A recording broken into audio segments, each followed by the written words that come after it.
Thank you for attending today's webinar. Tad Stevens, CPEthink.com here. With a little housekeeping, there will be 3 poll questions per credit hour. All poll questions must be answered to get credit for the webinar. If you can't answer the poll for a technical reason or some other reason, just answer it in the chat and we will record it that way. Ask questions as we go. There will usually be at least 2 people working the questions or the chat box. There will always be at least 1.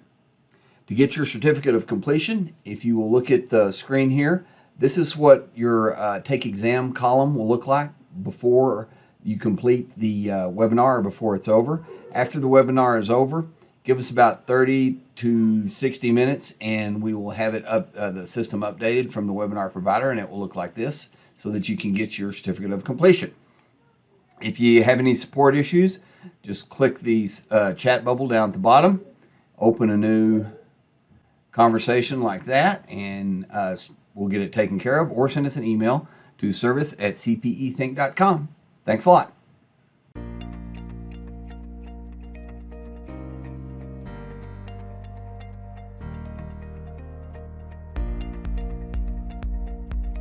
Hello, everyone, and welcome to our presentation on the power of zero.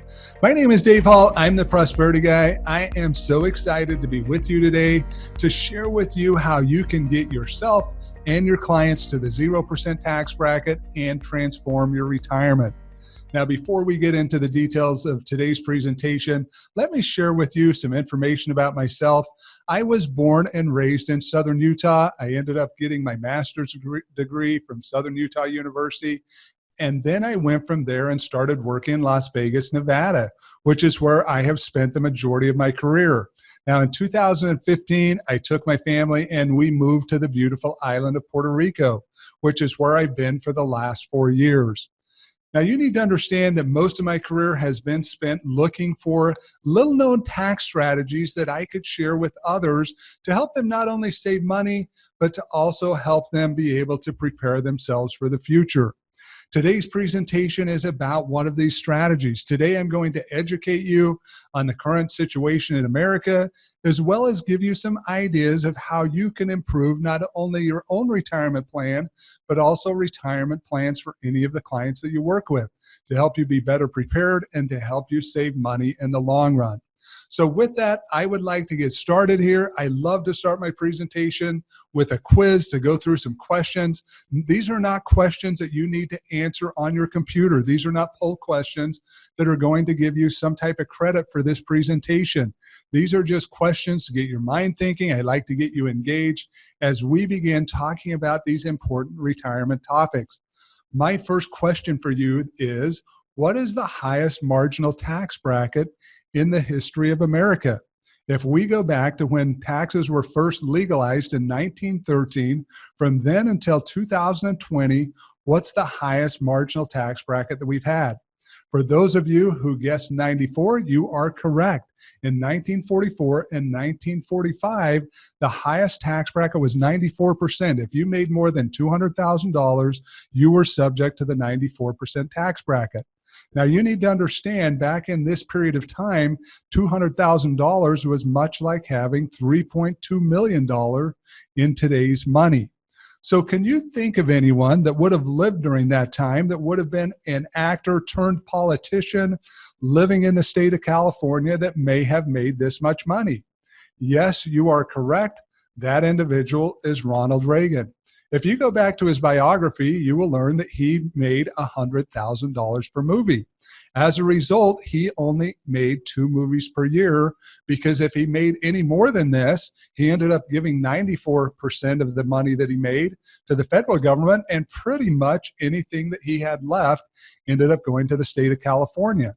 It would take him about 3 months to make a movie, so he would work through June every year, and then he would take the rest of the year off, go up to his ranch, spend that time, and then in January, he would produce 2 movies again and make the money that he needed to stay under this high tax bracket. Next question, what was the highest marginal tax bracket in the decade of the 70s? Now, this is a pretty easy question because the highest bracket in the decade of the 70s was actually 70%. What is the highest marginal tax bracket that we pay today? If you're in the tax world, or if you've filed your own taxes and paid attention to this, you know that the highest bracket that we have today is 37%. So my question to you is, how do these tax brackets stack up that we have today compared to the tax brackets of the past? If you look at it, we are in one of the lowest tax brackets we've ever been in. In fact, there have only been two other times in the history of America that we have actually been lower than the tax brackets we have now. Now, my question for you is, how much longer do we have before tax rates are supposed to go up? The interesting thing is, we actually know what the exact date is. The exact date the taxes are scheduled to go up is on January 1st, 2026. That's when the current tax rates that we have are supposed to roll back. And January 1st, 2026, tax rates go up to the highest marginal tax rate being 39.6%. Now, 2.6%, is that enough to keep me up at night? Is that enough to make me really worried about my retirement? Well, if you're to go back through the 90s, if you were to invest $100,000 in 1990 when tax rates were at this rate, and you were to hold that investment until 1999, that 100,000 would have become $600,000. It was a great time to invest. And if you were to look at these rates, they're not substantially high enough to change the way people spend their money. They're not high enough to change the way businesses operate. But if we were to look beyond 2026, what is going to happen to tax rates beyond this period of time? Is it your belief that taxes will go up, or will they go down? I give this presentation throughout the country. I talk to thousands of people, and the answer that we generally get is that taxes are going to go up. Now, the question I have for you is it a legitimate concern that taxes could actually go up after 2026? Well, when we consider all the responsibilities and liabilities that we have inside of our country, the taxes could actually go up. We have a number of them listed here. Social Security. We're going to talk in detail about Social Security during this presentation, but it is a big concern. We have a ton of baby boomers that are coming that are expecting to get Social Security benefits. Medicare costs. Debt. Our national debt continues to increase. We're having substantial payments going out each year on interest only. Our defense. Go back to 9/11, and since that time we have spent substantial amounts of money as a country on defense, and rightfully so. We need to make sure we're protecting ourselves. Pensions. Do you realize that the government has backed many of the pensions that are out there? They've guaranteed that they will pay for the pensions if other resources are not available to do so. Stimulus, welfare, healthcare, infrastructure. The list can go on and on. I live on a beautiful island. I've been here for 4 years. So I was here in 2017 when we had Hurricane Maria come through the island. It was a devastating period of time. It was an eye-opener for me and my family to be in an environment where basically everything around us had been destroyed that was not tied down, to have all the greenery gone, to have everything changed, to see people's homes completely flooded out, to see people lose everything that they'd worked their whole lives for. Well, because of this, the U.S. government has spent billions of dollars in aid to help the island to get themselves back to normal and to be able to get themselves back into financial stability. Well, this has not just happened in Puerto Rico. It's happened in many places throughout the U.S. It's happened throughout the world, and the United States government continues to provide financial aid to help bring things back to normal. These are all costs that the government's having to spend, and many times taking themselves out of the budgets that they've set for themselves. So today I want to talk about three of the main things. If you take this list, the three main things that are affecting the U.S. government and our requirements to spend. We're going to talk about Social Security, we're going to talk about Medicare, and we are going to talk about the national debt. Let's get started talking about Social Security. So Social Security was brought forth in 1935 by President Roosevelt as the New Deal with America. Now, you need to understand that when it was brought forth, you could not receive Social Security benefits until age 65. Well, guess what the life expectancy for people at this period of time was? It was 62. So basically, Social Security was an insurance against living too long. In fact, if someone was able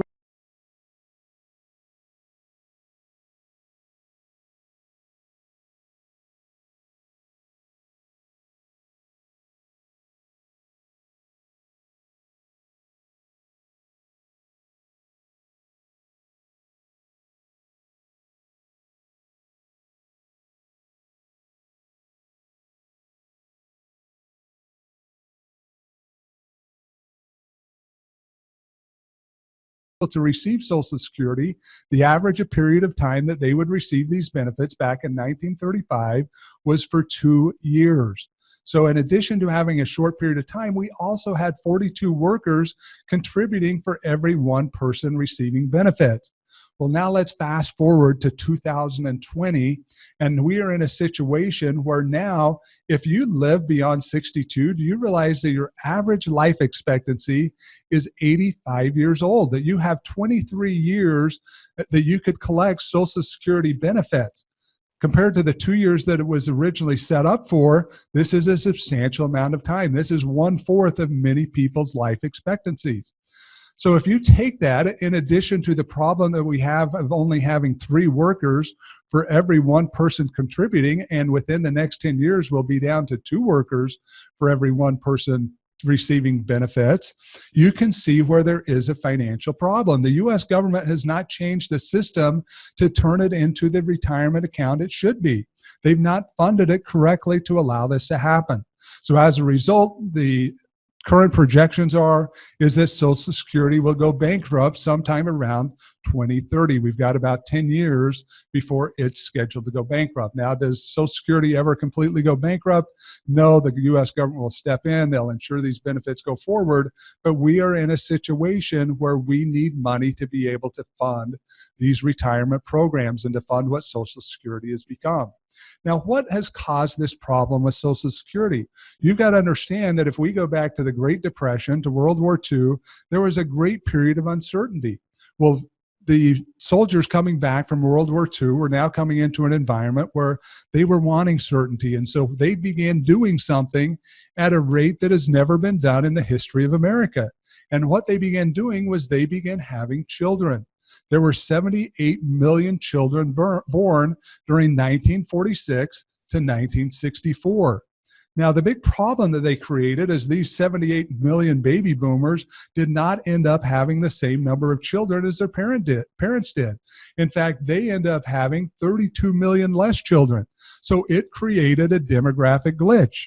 Now, I don't know if any of you have watched Wreck-It Ralph, one of my kids' favorite movies, but if you watch Wreck-It Ralph, you realize that a glitch is generally not a good thing. Same thing when we look at Social Security in America, that this glitch has created a situation where we do not have the workers needed to be able to provide for all the retirees. In fact, the baby boom generation is the largest voting group that we have inside of the United States. So now let's move on to the second item, and the second item is Medicare.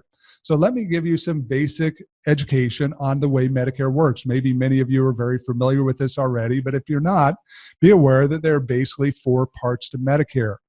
The parts A, B, and D are the ones that are talked about the most because Part C is just an alternative way to get the benefits. But Part A, B, and D are the ones that most people talk about. Now, be aware that Part A is separated from Part B and D. And Part A is the one that's having the most financial problems. Part B and D do not have as many financial problems because of the way they're structured. 25% of the revenue for these programs actually comes from people who are using the benefits. They come in the form of premiums. The other 75% can be borrowed. The funds can be borrowed by the United States of America to help pay for these benefits. So they are not scheduled to go broke. They currently are scheduled to have the funding that they need. But again, anytime you're borrowing from somebody else to help pay for a benefit somewhere else, you're creating a problem, especially when all this money's coming out of the same pocket. Well, I want to talk briefly here about the inpatient hospitalization part A of Medicare.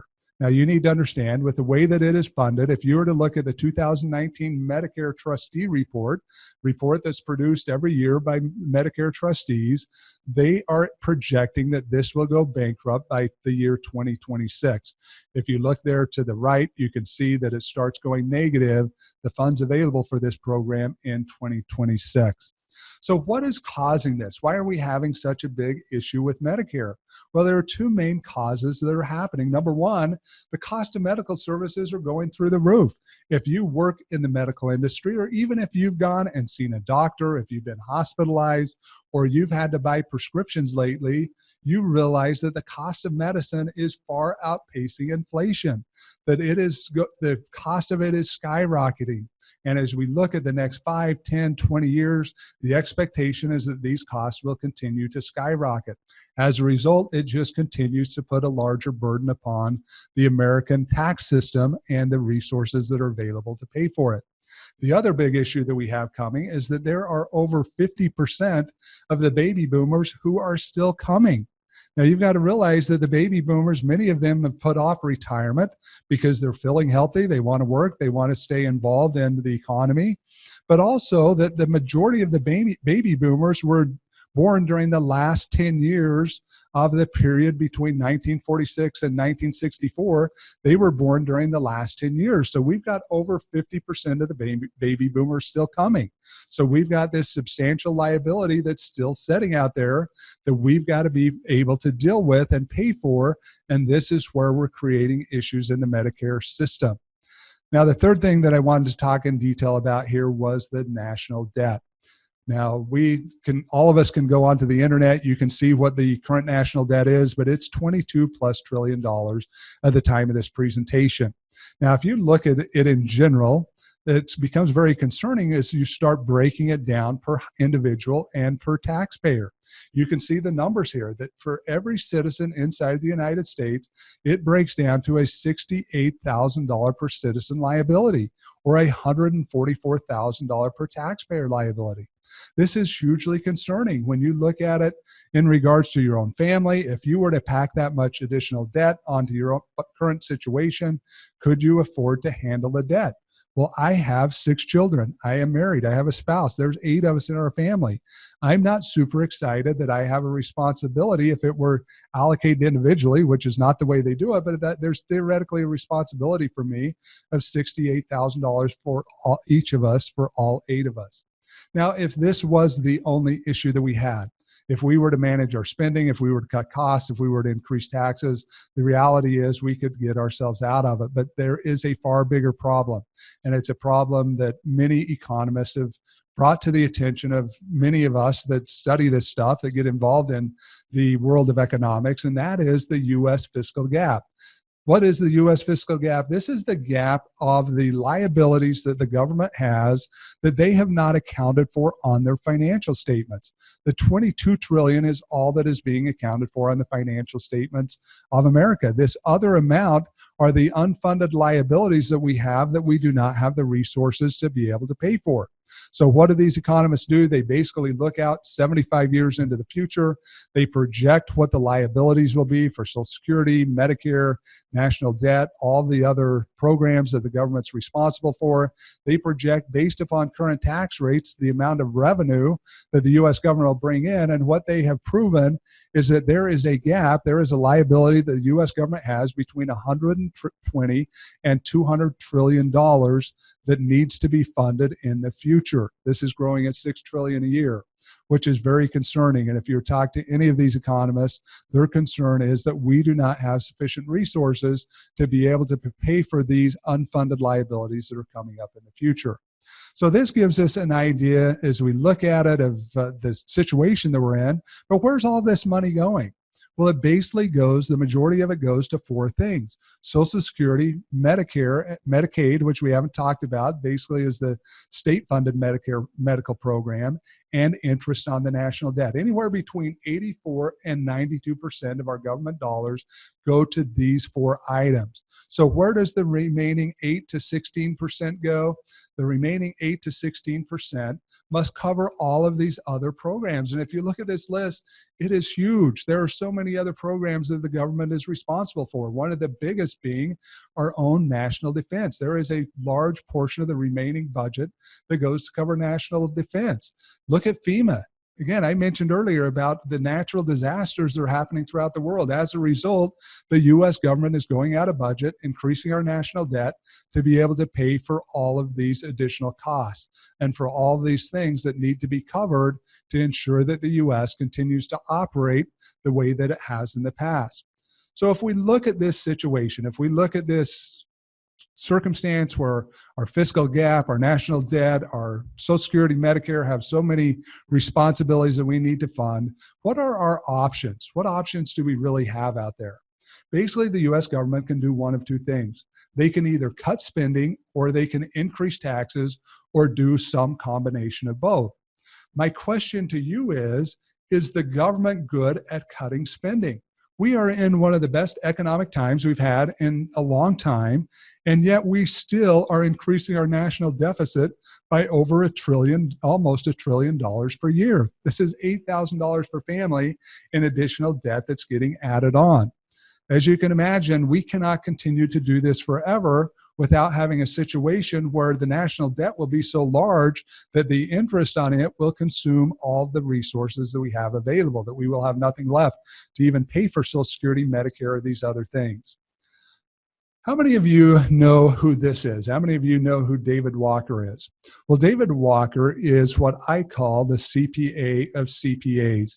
He was the U.S. Comptroller General from 1998 to 2008 under the Bush and Clinton era. It was his job basically to understand and manage the finances of the country. Well, as he was doing this, at the end of 2008, he came to a realization that we had a problem, that we had an issue that wasn't being solved, that the government was substantially overspending, that we had liabilities that weren't going to get funded. And so he actually quit his job because he believed that he could do more work by going out and sharing the message to the people of America. And so in 2010, he wrote a book saying, called Come Back America, to basically address these financial issues. And in this book, he made the comment that tax rates are going to have to double or the country could go bankrupt. Now, this was a big claim. And when he went out to promote his book for the first time in 2011, January of 2011, he went on to NPR and he was talking to the host. And this got brought out during the conversation. He said, you need to understand the taxes could actually have to double or the U.S. could go bankrupt. She didn't believe him. She called him out on it, said, I don't believe what you're saying. He said, well, let's open it up to the callers. Let's see if they can call in and guess what it is. He said, it's because of one simple 4-letter word. So they opened the lines up to the callers. People called in. Many people had various answers. The number one answer was debt. The others said kids. Many people said wars. All these various answers, fear, all these things were given as answers of possible 4-letter words that could cause taxes to have to double. None of them were accurate. As they got to the end of the show, David Walker said that the answer to this, simple 4-letter word, is math. Now, CPAs, EAs, financial planners, attorneys, those of you that are out there, we all understand math, and we realize that math does not lie. Well, David Walker had come to this conclusion that he realized that the liabilities and obligations that we had as a country could not be funded unless we were to increase taxes and increase the revenue or substantially cut our spending because math did not allow it. Now, my question to you is, can taxes really double? Could we truly get to the situation where this happens? Very simple. All that has to happen is Congress has to do nothing. Now, is Congress good at doing nothing? Unfortunately, this period of time that this is being recorded, we're in a situation where it seems like all Congress is wanting to do is fight amongst themselves. We're getting very little done in the sense of tax planning, tax strategies, things that can happen to allow our economics to be handled correctly. So things just keep getting pushed down the road. And every time we push something down the road, that ball gets bigger and the responsibility becomes larger, which means that at some point taxes are going to have to increase even larger to be able to allow this to happen. Well, one of the big issues, obviously, that Congress has is that all of them want to get reelected, and raising taxes is not a great way to get yourself reelected. But we do need to do something, and unfortunately, at this point, nothing is being done to allow us to get the resources that are needed in order to change this. In fact, it was very interesting when I was reading through the trustee report for Medicare. They made 2 recommendations. Basically, their recommendations were, number one, that we needed to lower expectations as citizens, that we shouldn't expect Medicare to cover so many things, which basically says, look, we are going to cut spending and we're going to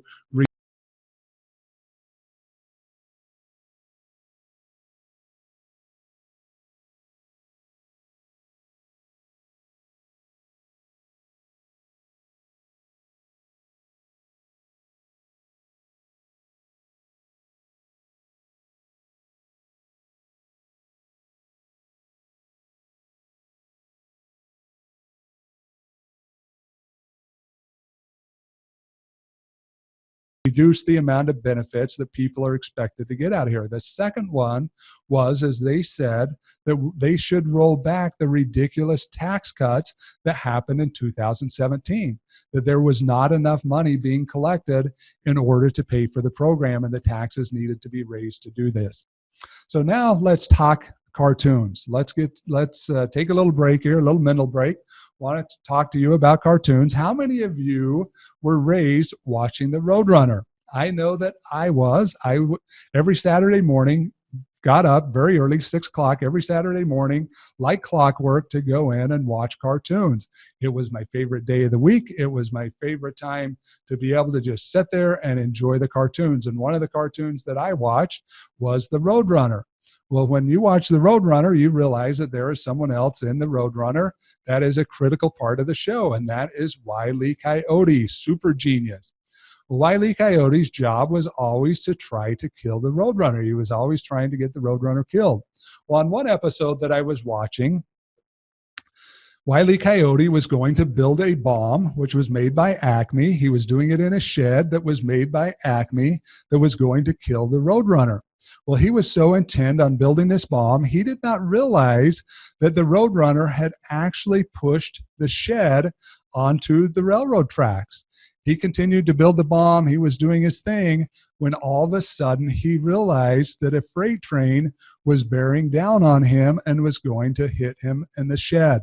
So what does the coyote do? He quickly, simply pulls down the blind. Now, ladies and gentlemen, is pulling down the blind going to stop any freight train from doing the damage? No. Well, in Wile E. Coyote's case, it gets hit. He appears to get burned to death, but as in any episode of the Roadrunner, we know that he never dies, which seems sometimes very frustrating, but he went on to live another day.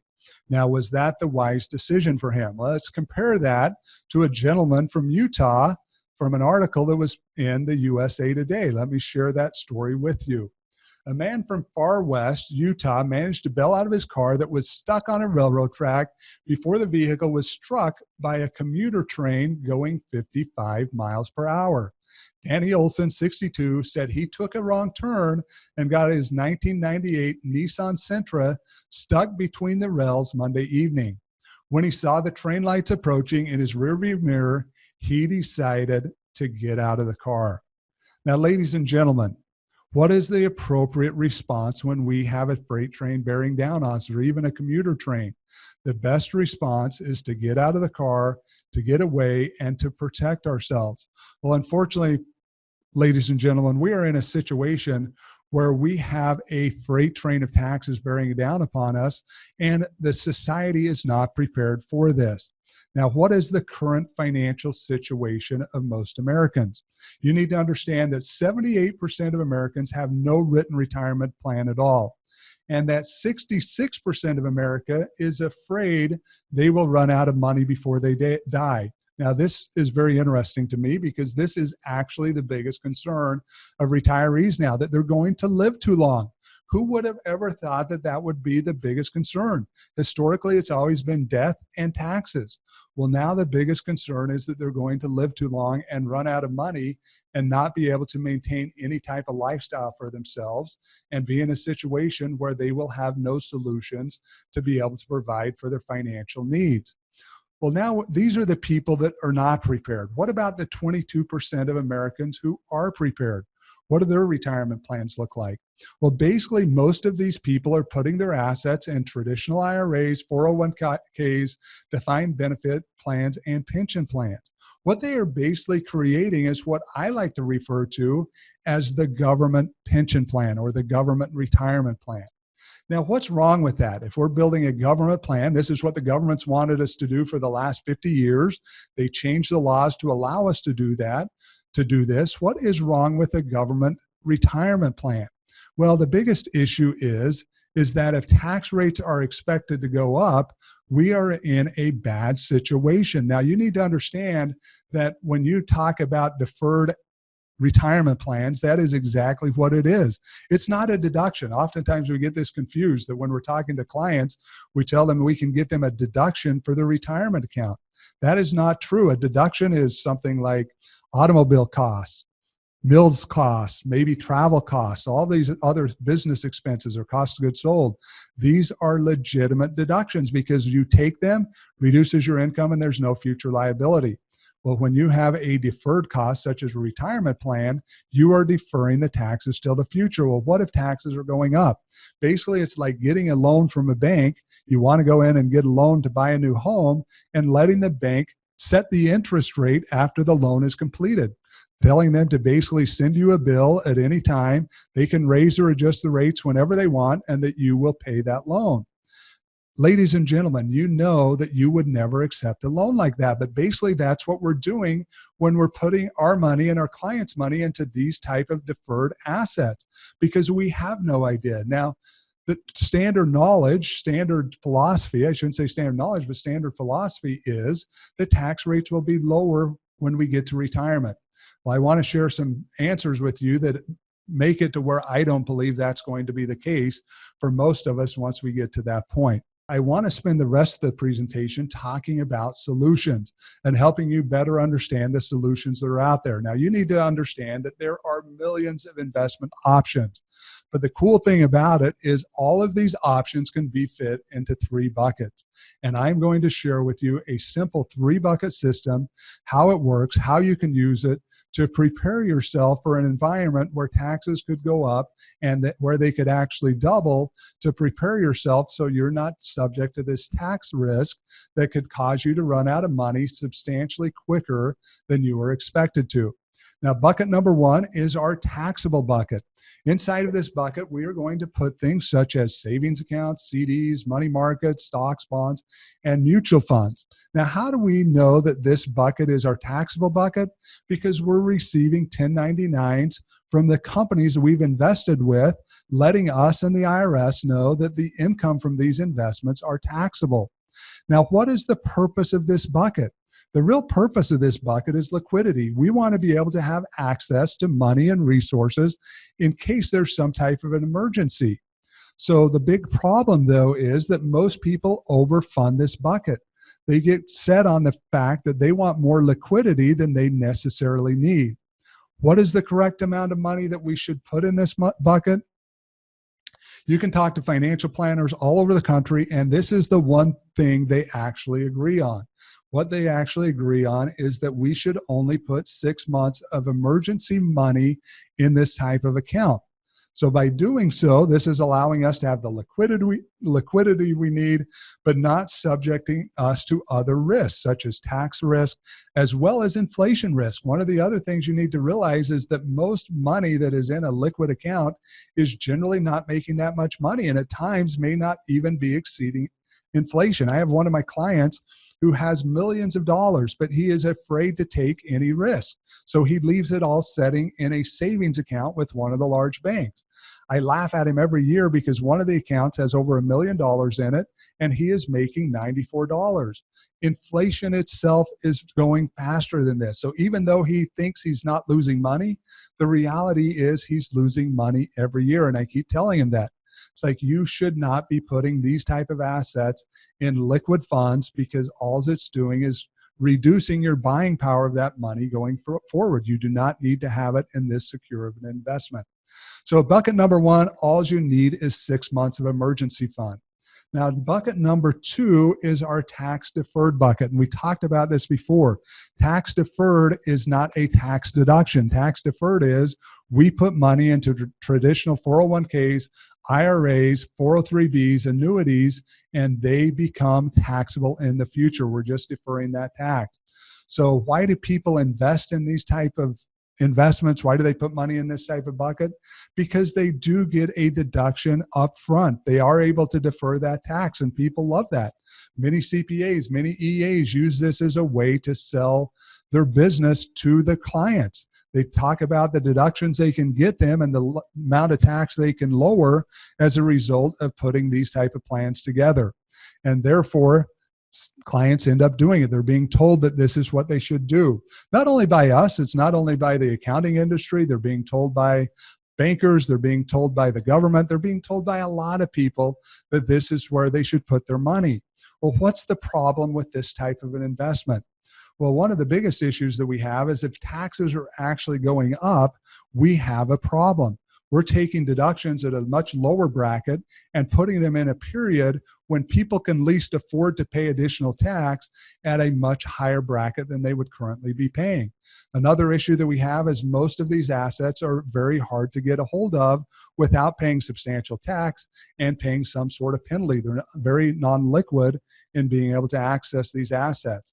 And the last thing is all the money coming out of these accounts is ordinary income. You're not getting any capital gains benefits. Everything coming out here is going to be taxed at ordinary income. So we talk about tax rates being lower. And one of the biggest things that most people bring up to me when I talk about this concept is that tax rates should be lower. Income should be going down.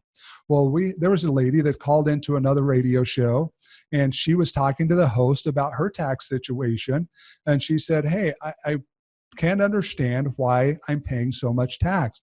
I would expect in retirement that my taxes would be lower. And the radio host said, tell me about your deductions. The lady ended up laughing and she said, what do you mean deductions? I have not had deductions for years now. And the radio host responded back, I think I see your problem.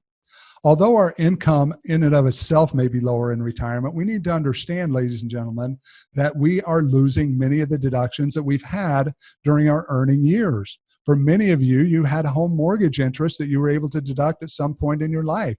For most people in retirement, especially now with the increased standard deduction, most people are unable to declare their home in retirement because there's just not enough loan balance left to create enough interest to allow there to be a deduction. Your children, by the time you hit retirement age, you should hope that your children are out of the house. Now, I had one of my clients whose wife was complaining about the stepson moving back in with them, and she was saying that he was almost 40 years old and it was time for him to get out of the house. Well, the funny thing was, is my client, who was his father, said, oh, honey, he's not 40, he's only 38. Now, if you have kids that are 38 years old and very capable of living on their own and being out of the house, number one, they should be, but number two, you're still not getting any type of deduction for them. They are not qualifying for the child tax credit. Plus, this individual, as many of them, were earning their own income, so they were filing their own tax return. The third one is retirement plans. If you've been contributing into traditional retirement plans, you've been getting this deferral of your tax. Well, now you no longer have that deduction. And the last one is your charitable contributions. During your working years, you were much more likely to put money into charitable causes than you are when you're in retirement and your income's much less. In retirement, most people end up working and donating their time to various charitable organizations. Well, what does the IRS think of your time? Nothing. They're giving you no benefit for that. So all of a sudden, all of these deductions are gone, which is one of the issues that you have. The other issue that you have is that you can put yourself in a situation where you will have your Social Security and other income taxed as a result of the situation that these other assets are in. How many of you have read the book called Catch-22? If you have, you know that there's Captain John Osorio, who was a bomber during World War II. He was watching all of his friends go out on these bombing missions and not coming back. And he was getting very concerned, and he thought, I've got to find a way to get myself out of this situation. And so he began reading the Air Force rules and regulations, and what he came across was Rule 22 that said, if you can plead insanity, if you are insane, then you can be exempt from being a bomber. You can get out of this. So Captain Yossarian immediately declared that he was insane. He went to his commanding officers. He said, look, I'm insane. There's no way I can continue to fly these operations. He started portraying that he was insane, doing things that were abnormal. And his commanding officers came back and said, by the sheer fact that you were trying to get out of these bombing missions proves to us that there's no way you can be insane, because if you were insane, you wouldn't be trying to get out. Therefore, get back in your airplane and continue to fly. And this is what we call a catch-22. Basically, it's the same as being stuck between a rock and a hard space. Now, when you look at deferred assets, when you look at traditional retirement accounts, what is the rock and the hard place that most people are in? Well, the biggest rock and the hard place is between required minimum distributions that they must start taking and provisional income. Let's begin here by talking about the required minimum distributions. So we all know, those of you at least that are involved in any type of retirement planning or at an age that you have to start taking out retirement assets, that at the age of 72, you must start taking out required annual minimum distributions. And that if you don't do so, there is a substantial penalty from the government, a 50% penalty on the amount you should have taken out but didn't. And this is not just 50%, and that includes tax. It's 50% plus your tax. So at age 72 now, you must start taking out approximately 3.91% of your IRA. That has to come out, and that, again, as we talked about before, is ordinary taxable income. Well, the problem that this often creates is what we call provisional income. This is the rock and the hard spot space. Now, what is provisional income? Provisional income is when you take your earnings and add 1/2 of your Social Security to it. This number is used to determine how much of your Social Security is going to be taxed at both 50% and 85%. If your income as a couple, your provisional income is over $44,000, you are going to pay 85% tax on 85% of your Social Security. Now, this is a huge issue, obviously, for many people. And the big issue is that if you're having to pay tax on your Social Security, it has been proven that most people are going to run out of money 5 to 7 years faster than they otherwise would. So you're in this situation where you have to take money and get penalized, but it's creating tax that you don't want to pay. As a result, you're in a catch-22 or a rock and a hard place. And now you're in a situation where you do not have the resources you need, especially when people are living longer. The last thing you want to have happen is to have the number of years you have income available reduced. Now you're in a situation where that is happening. So the question most people ask as we get to this point is, should I completely eliminate my tax-deferred contributions? The answer to that is no. If you work for a company where they match any contributions that you put into the plan, you need to go up to the employer match amount. So if they're matching 2% of your income, you should contribute 2% of your income and then allow them to match that. Why? Because they're giving you 100% match. Taxes are never going to be 100%. Even during the highest period, it was only 94. You still would have got something. You want to be able to have access to the money that your employer is providing you for free. So you allow the employer match to happen, but you also need to be very careful to not overfund this account. Let's talk about that here. You're going to have over employer matching, but you do not want more than about $350,000 for a couple in your tax deferred bucket. Now, I realize that many of you are going to have much more than this, and I will talk about options that you can use to help get this amount down. Now, why do you want $350,000 for a married couple? The reason being is if you take RMDs, the required minimum distributions, that on that amount of money, should be low enough, taking current laws, they should be low enough that they will be below your taxable income threshold. You have a standard deduction. It will offset that. It's not going to put you into a provisional income status, and therefore you will be able to use this money and have it tax-free in addition to not creating any additional taxable problems. Well, that's bucket 2. Now let's get on to bucket 3, which is your tax-free bucket. This is the bucket that you've been looking forward to for this whole presentation. It's the bucket that I look forward to when I give this presentation, because it is the bucket where you can get completely tax-free income. Now, you need to understand, if you are putting money into a tax-free bucket, when I talk about assets that go into this bucket, I am talking about tax-free from 3 types of tax: federal tax, state tax, and capital gains tax. Now, I realize that there are many assets out there that are exempt from one of these, or that may only be subject to one of these, but you want to get yourself into a completely tax-free environment. Why? Because we don't know what even capital gains rates are going to do. Currently, they're very low. Currently at 20%, it is a great rate, and for many people, even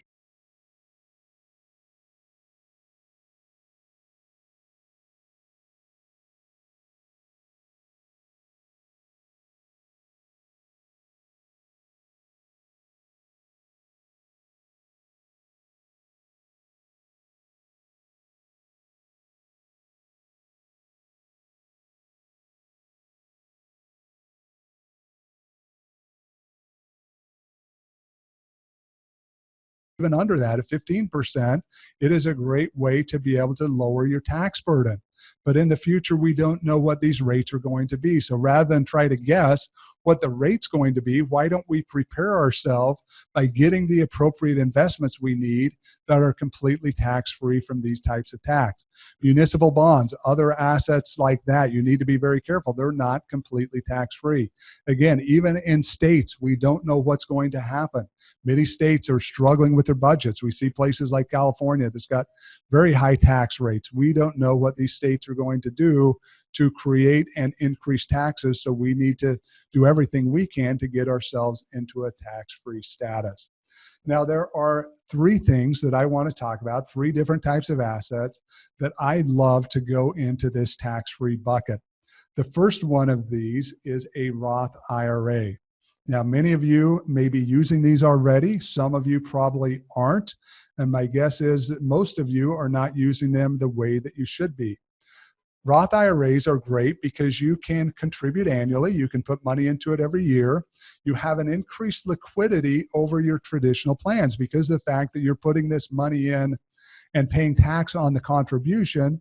You have an ability to pull some of this money out without having such severe tax consequences. Now, do you want to do that? Absolutely not. You want to be able to allow this money to continue to grow for your retirement.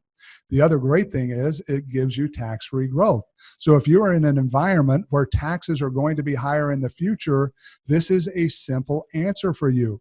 All tax rates have to do is go up 1%, and contributing to a Roth is a great recommendation for you and your clients, because any percentage increase is going to be more tax that you will pay in the future than you would pay now. Now, one of the biggest drawbacks of Roth IRAs is they do have limited contribution amounts. Currently, you can only contribute $6,000 per spouse unless you're age 50 or older, and then you can contribute $7,000. Obviously, for many people, this is not going to provide them enough money to completely fund their retirement. And that is why I say that there are a number of assets that we want to have in this tax-free bucket. The next one that I want to talk about here is your Roth conversions. This is for those of you that have substantial amounts built up into your tax deferred plans. For those of you that have spent your career putting into a 401k, maybe a 403b, maybe it's a converted IRA, you can look at converting these assets into a Roth asset. Again, it's all based upon the belief that taxes are going to go up in the future. Couple of things you need to be aware of. Number one, for most of you, especially if you have substantial amounts of assets, you are not going to want to do this conversion in a 1-year period of time, because what you're going to do is put yourself in a high enough bracket that you may not be in a lower bracket during retirement, again, depending on what taxes do.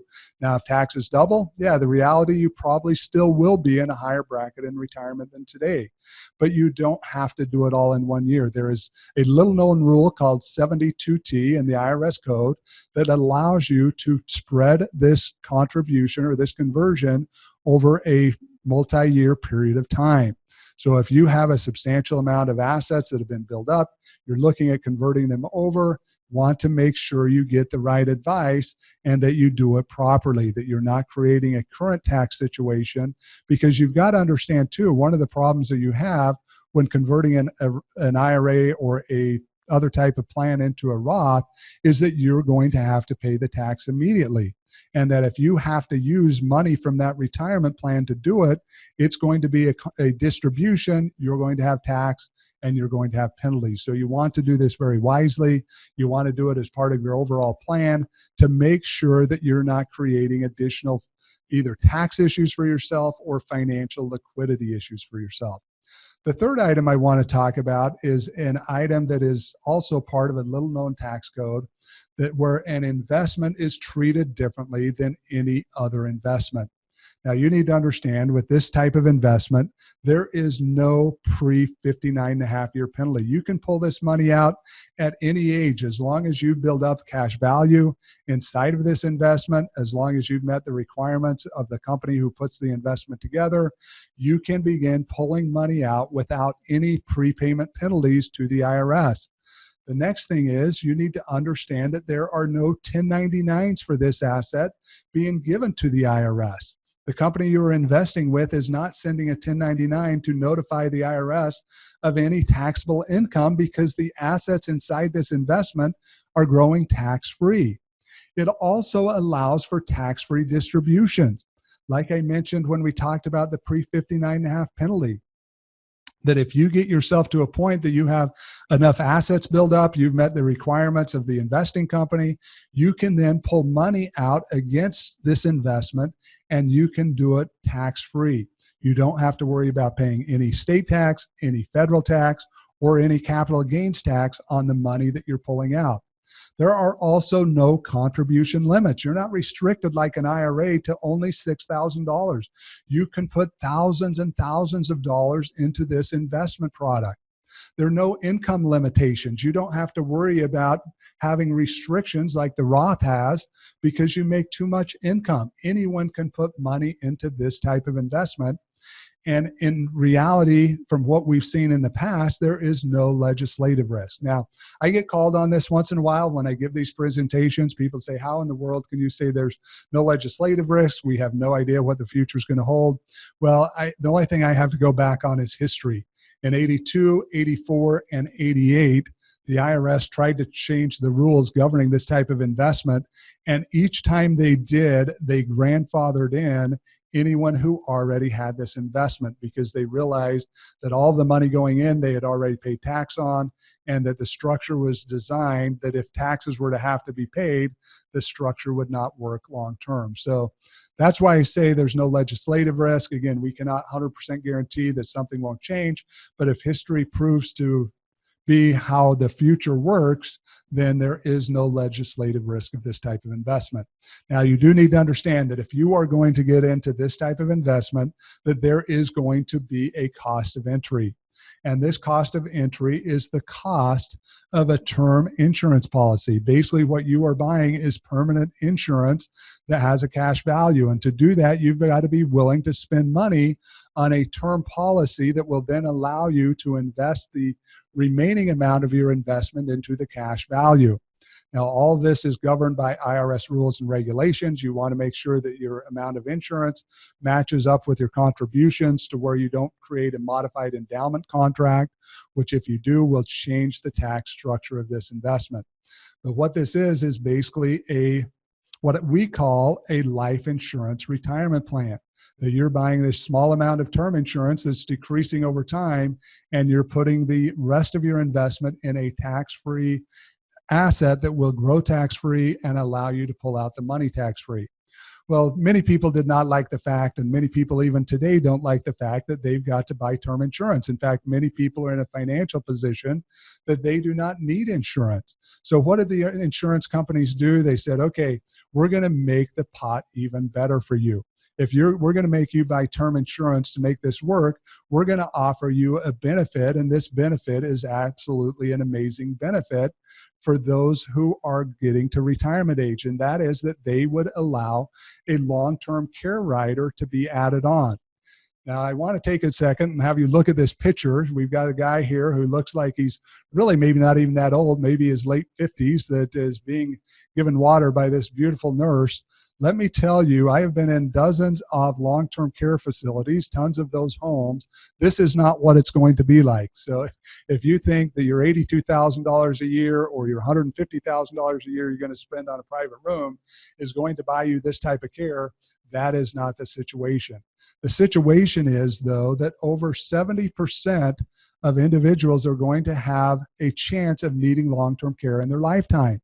Well, the great thing about this program and about this life insurance retirement plan is that by adding this rider, they then allow you to use the benefits of this policy prior to your death. That if you have a long-term care situation, you're able to pull down assets off of this policy. Now, why would you want to do that? Because if not, the federal government will require you to pull down all of your other assets to be able to pay for your care before they will step in and help you. So unfortunately, as much as your spouse may love you, If you were to go and want to keep you around, if you were to go in a long-term care facility, it could actually be the worst thing that could possibly ever happen for you. It could put you into a situation, your spouse into a situation where they had nothing left when you passed away, because the government is going to require them to spend down everything. They will allow them to keep a car, one house, and less than $200,000 in cash. Well, for most people, this is not the lifestyle that they want to leave their spouse in when they pass away.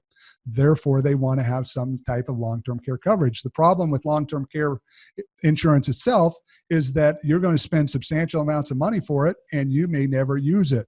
So here it gives you the option to potentially use it if needed. If not, your beneficiaries are going to receive the death benefits.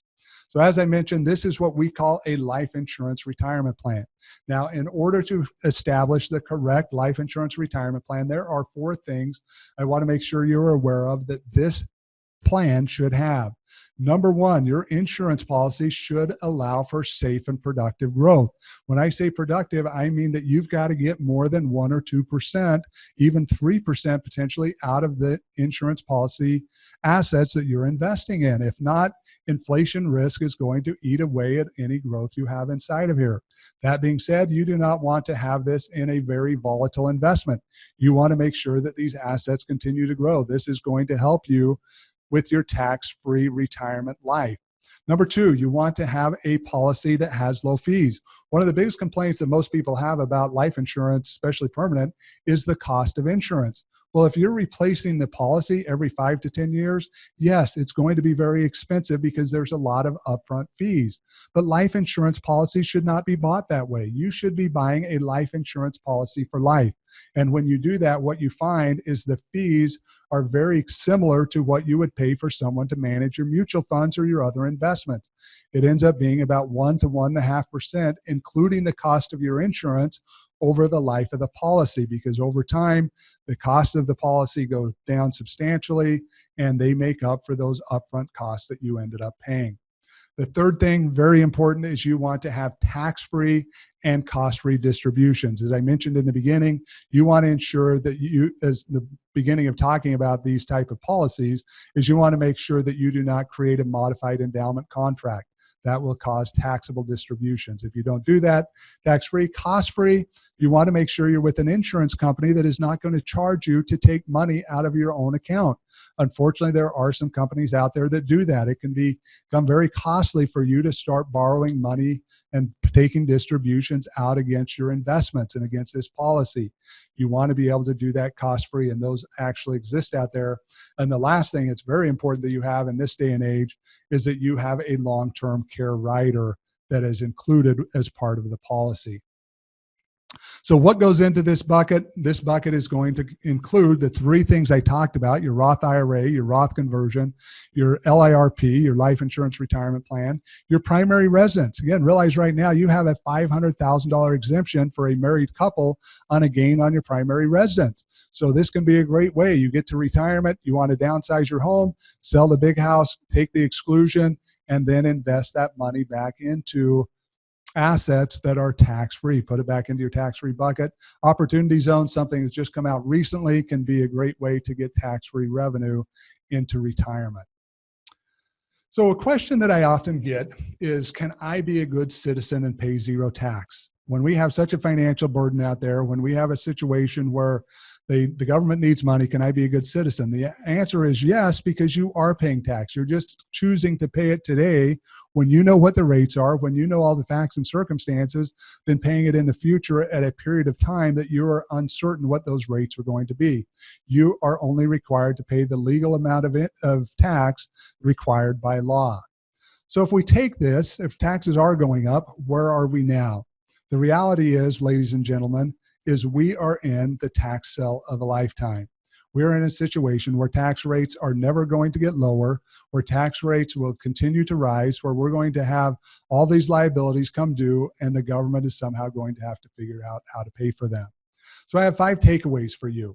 Number 1, tax rates are likely to be dramatically higher. Hopefully I've given a good presented a good case for that during this presentation to help you better understand the financial circumstances of America and how taxes could substantially get higher in the future. Number two, the only way to insulate yourself is to get in the 0% tax bracket. You want to be in that bucket 3.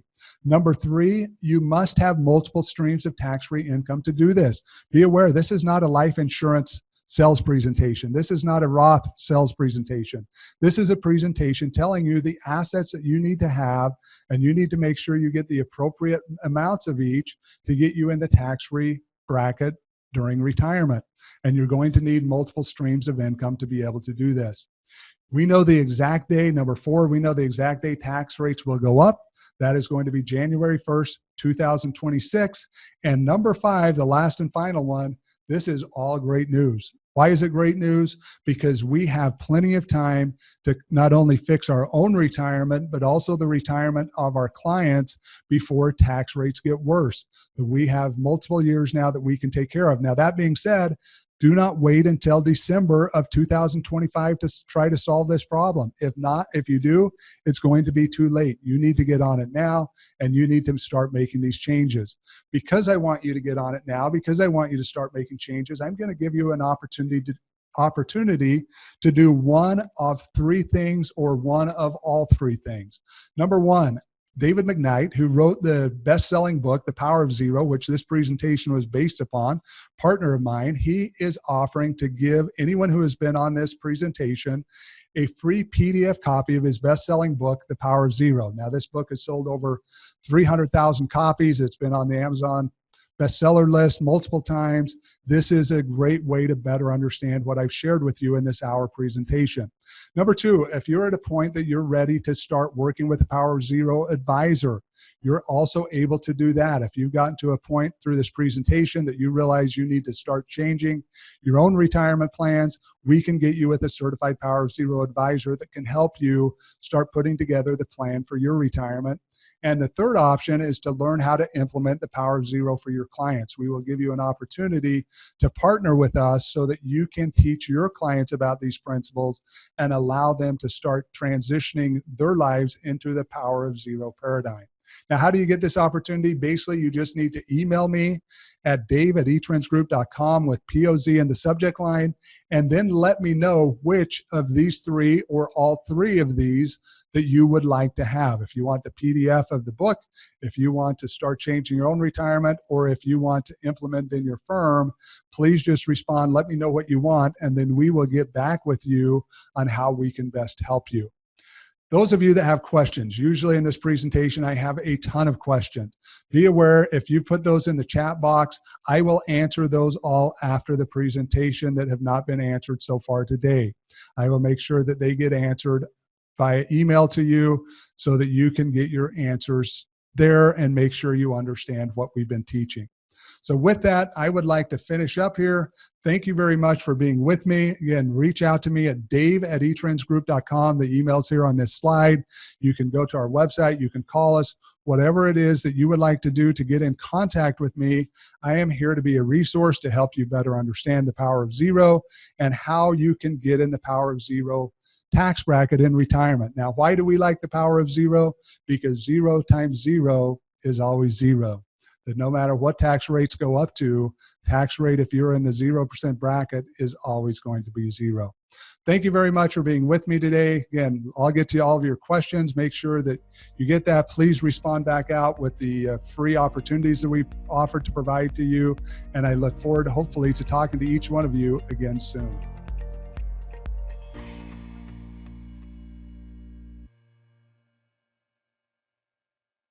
Thank you for attending today's webinar. Tad Stevens, CPEthink.com here. With a little housekeeping. To get your certificate of completion, if you will look at the screen here, this is what your take exam column will look like before you complete the webinar or before it's over. After the webinar is over, give us about 30 to 60 minutes and we will have it up, the system updated from the webinar provider, and it will look like this so that you can get your certificate of completion. If you have any support issues, just click the chat bubble down at the bottom, open a new conversation like that, and we'll get it taken care of, or send us an email to service@cpethink.com. Thanks a lot.